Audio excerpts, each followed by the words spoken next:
Bram Stoker was born here at 15 Marino Crescent, Dublin, on the 8th of November 1847. He was christened Abraham, but became known as Bram. Because of some mystery illness, he spent the first 7 years of his life in bed. Despite this, he grew to be a tall, strong man and took part in athletics while at college. These early years helped develop his powerful imagination as he looked at the trees swaying in the wind from his bedroom window.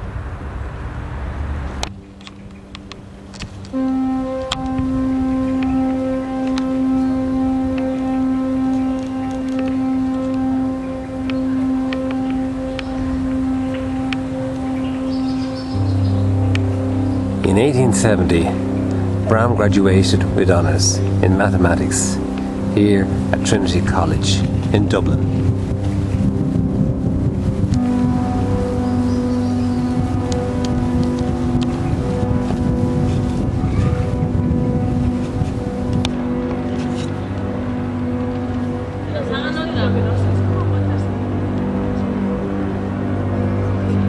He took a job as clerk of petty sessions at Dublin Castle with the civil service. He also did a stint as theatre reviewer, for which he was not paid.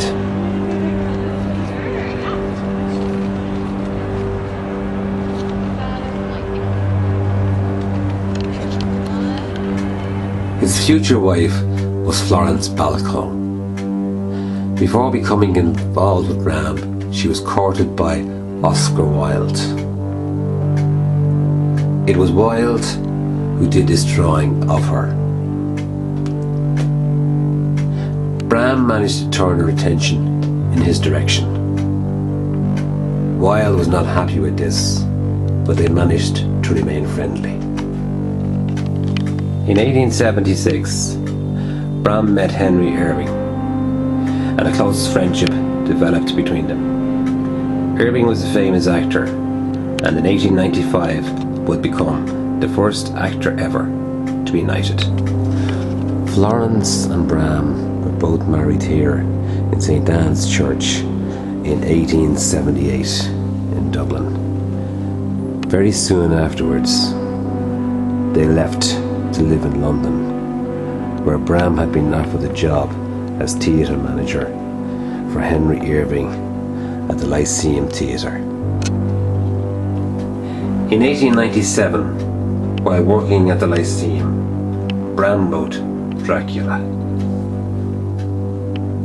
One of the influences for writing it came from another Dubliner, Joseph Sheridan Le Fanu.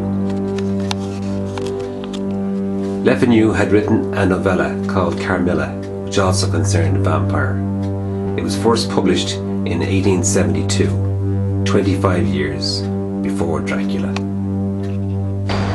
Le Fanu lived here in Chapelizet at one stage and included this house and a house in Ballyfermot in his story, The House by the Churchyard.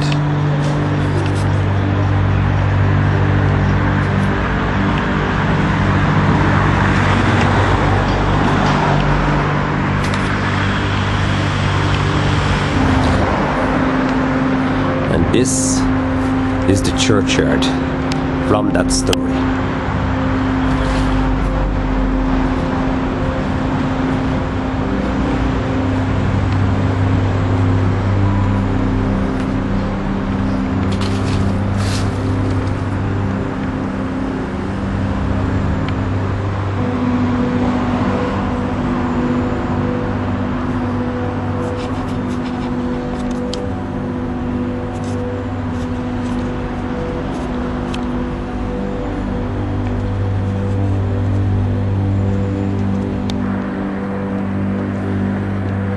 When Ballyfermot was developed for housing in the 20th century, this road was called after him, Le Fanu Road. And this is it today.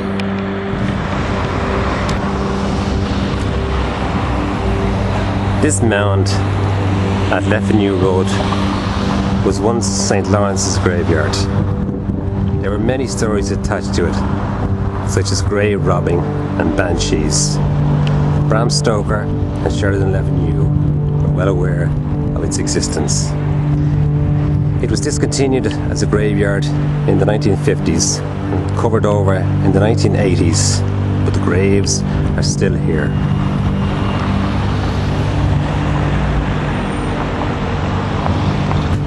Bram Stoker wrote other books, but he's best remembered for Dracula.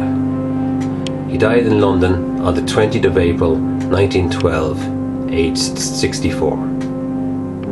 10 years later, his wife Florence took an action against the makers of a film that was based on Dracula. The name of the film was Nosferatu.